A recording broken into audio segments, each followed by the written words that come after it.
চলুন, হয়ে গিয়েছে আমার ঝিঙে দিয়ে চিংড়ি মাছ। এবার নামিয়ে নিয়ে আর আসছি। নমস্কার, আমি আবারও চলে এসেছি একটা রেসিপির সঙ্গে। আজ করব ঝিঙে দিয়ে চিংড়ি মাছ। ঝিঙে দিয়ে চিংড়ি মাছ করার জন্য এখানে চিংড়ি মাছটা আমি নুন হলুদ মাখিয়ে রেখেছি। এখানে আছে আলু, পেঁয়াজ, কাঁচা লঙ্কা আর ঝিঙেটা কেটে রেখেছি। তো চলুন চিংড়ি মাছটা নুন হলুদ মাখিয়ে ভেজে নিই। আমি সর্ষের তেল দিয়ে দিয়েছি কড়াই। এই রান্নাটা সর্ষের তেল দিয়ে করলে খেতে ভালো হয়।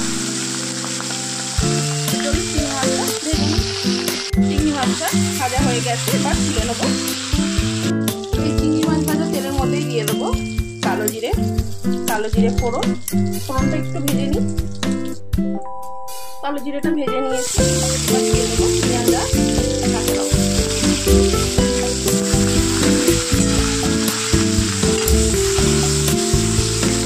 পেঁয়াজটা একটুখানি ভেজে নেবো, একটুখানি নেড়ে ছেড়ে নিয়েছি।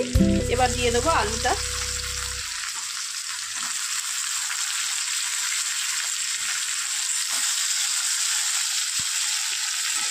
আলুটাও একটুখানি নেড়ে ছেড়ে নেবো। এখন কিন্তু নুন দেবো না, এখন নুন দিলেই আর ঝিঙেটা ভাজা যাবে না, প্রচণ্ড পরিমাণে জল বেরোবে। তো চলুন আলুটাও একটু ভেজে নিই। একটু ভেজে নিয়েছি, এবার দিয়ে দেবো ঝিঙেগুলো।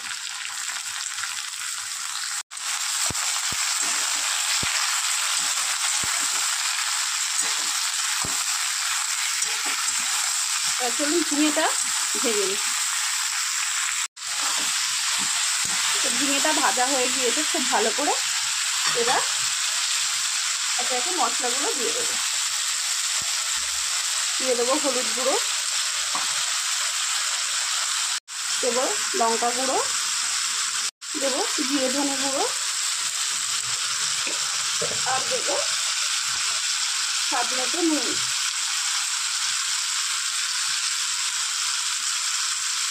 এবার খুব ভালো করে কষিয়ে নেব।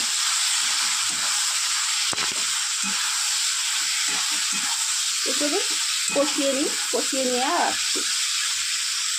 ইচ্ছা করে কষানোর সময় জল দেওয়ার দরকার নেই, কারণ নুন দেওয়ার পরেই অলরেডি একটা জল ছাড়বে, সেই জলেই কষানো হয়ে যাবে।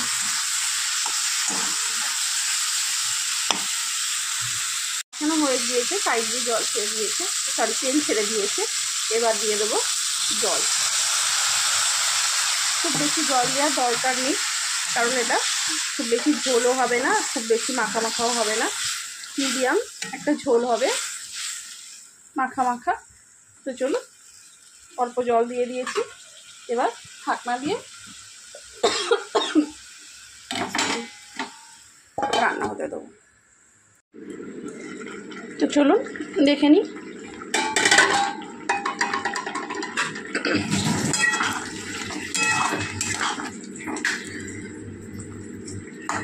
সিদ্ধ হয়ে গিয়েছে, এবার চিংড়ি মাছটা আমি দিয়ে দেব।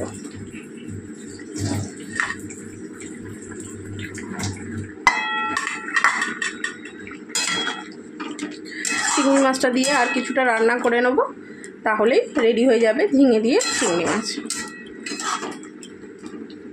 তো চলুন আবারও 5 মিনিট পর আসছি। তো চলুন, হয়ে গিয়েছে আমার ঝিঙে দিয়ে চিংড়ি মাছ। এবার নামিয়ে নিয়ে আর আসছি। হয়ে গিয়েছে আমার ঝিঙে দিয়ে চিংড়ি মাছ।